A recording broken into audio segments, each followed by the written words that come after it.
నమస్కారం తెలుగు గంగా న్యూస్ కి స్వాగతం। తిరువూరు మున్సిపల్ చైర్పర్సన్ పదవిని దక్కించుకోవడానికి బలం లేకపోయినా టీడీపీ కూటమి కుట్రలు చేస్తోంది।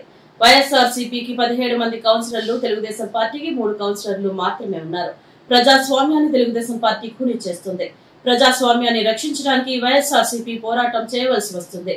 కౌన్సిలర్లకు రక్షణ కల్పించమంటే పోలీసులు తెలుగుదేశం పార్టీ నాయకులకి, క్రిమినల్స్ కి అండగా నడుస్తున్నారు। ఎన్టీఆర్ జిల్లా అధ్యక్షులు దేవినేని అవినాష్ గారిపై, ఎమ్మెల్సీ అరుణ్ గారిపై, స్థానిక ఇన్ఛార్జ్ స్వామిదాసు గారిపై దాడి చేసి కారు అద్దాలను పగలగొట్టి కారును తిరగవేసే ప్రయత్నం తెలుగుదేశం గూండాలు చేయగా అందుకు పోలీసు వారు సహకరించారు।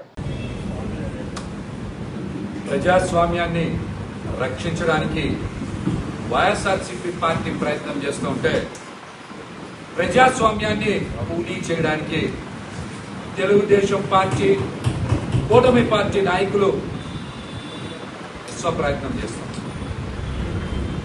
బలం లేకపోయినా ఏదో రకంగా తిరువూరు మున్సిపల్ చైర్పర్సన్ పదవిని దక్కించుకోవాలని అనేక కుట్రలు చేస్తూ ఉన్నారు। కేవలం 3 కౌన్సిలర్లతో ఏ విధంగా మీకు చైర్పర్సన్ పదవి వస్తుందో, మీరు ఏ విధంగా మెజార్టీ సాధించగలరో మీరు ప్రజలకు సమాధానం చెప్పాలి। ఒక పక్కన కోర్టులు, స్టేట్ ఎలక్షన్ కమిషన్ కౌన్సిలర్లకి రక్షణ కల్పించాలని చెప్తే పోలీసు శాఖ వారు, ఎన్టీఆర్ పోలీస్ కమిషనర్ గారు కౌన్సిలర్లకి రక్షణ కల్పించకుండా క్రిమినల్స్ కి రక్షణ కల్పిస్తా ఉన్నారు। ఆయన క్రిమినల్స్ కి రక్షణ కల్పిస్తా ఉన్నారు। నిన్నటి నుంచి చూస్తా ఉన్నాం, పోలీసులే కౌన్సిలర్ని లాక్కొని వెళ్ళిపోతా ఉన్నారు। ఈరోజు చూస్తే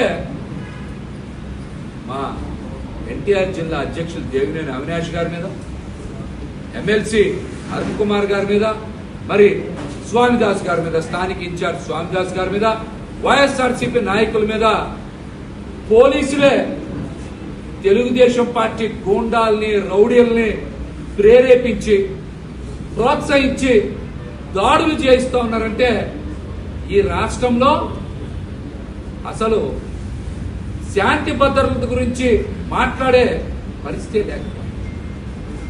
కూటమి ప్రభుత్వంలో ఏది మాట్లాడినా సరే ప్రభుత్వం దగ్గర నుంచి ఒకటే సమాధానం, వాళ్ళ సమాధానం హింసే, వాళ్ళ సమాధానం హింసే।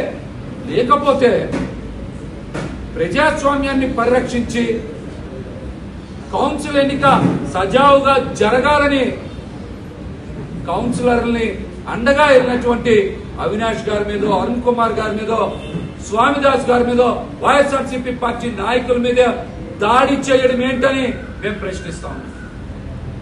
దాడి చేయడం ఏంటని ప్రశ్నిస్తా ఉన్నాం।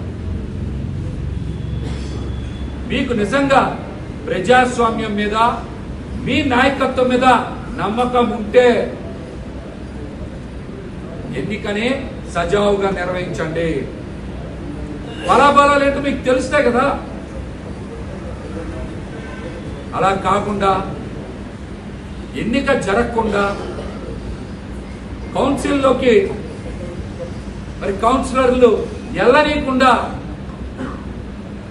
ఒక పక్కన తెలుగుదేశం పార్టీ కూటమి నాయకులు, గూండాలు, మరొక పక్కన పోలీస్ శాఖ అడ్డుకుంటే ఇది రాజ్యాంగ విరుద్ధం కాదా అని విమర్శకుడిగా ప్రశ్నిస్తా ఉన్నాం।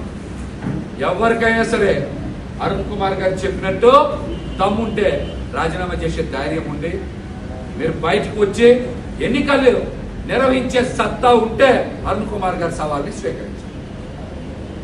స్వీకరించాలి। అట్లా కాకుండా మీరు ప్రజాస్వామ్యాన్ని, రాజ్యాంగాన్ని అగౌరవపరిచేలాగా మీరు గనక ఇటువంటి కుట్రలో చేస్తే ఈ ప్రభుత్వం వచ్చే స్థానిక సంస్థల ఎన్నికల నాటికే ఘోర పరాభవాన్ని చవిచూస్తుందని కూడా హెచ్చరిస్తా। మీకు నిజంగా దమ్ముంటే వైఎస్ఆర్సీపీ పార్టీని కానీ, జగన్మోహన్ రెడ్డి గారిని కానీ రాజ్యాంగబద్ధంగా, ప్రజాస్వామ్యబద్ధంగా ఎదుర్కొంటూ కానీ కుట్రలో కుయుక్తులతో మోసపూరితమైనటువంటి విధానాలతో కనుక మీరు ముందుకు వెళ్తే ప్రజలు మీకు ప్రజాక్షేత్రంలో తప్పక బుద్ధి చెప్తారని కూడా హెచ్చరిస్తా ఉన్నాం. మళ్ళీ కౌన్సిల్ ఎన్నిక కనుక మీరు సజావుగా పెడితే ఖచ్చితంగా వైఎస్ఆర్సీపీ పార్టీనే తిరువూరు చైర్పర్సన్ని కైవసం చేసుకుంటున్నారు కూడా ఈ సందర్భంగా మేమైతే సవాల్ ఇస్తున్నాం.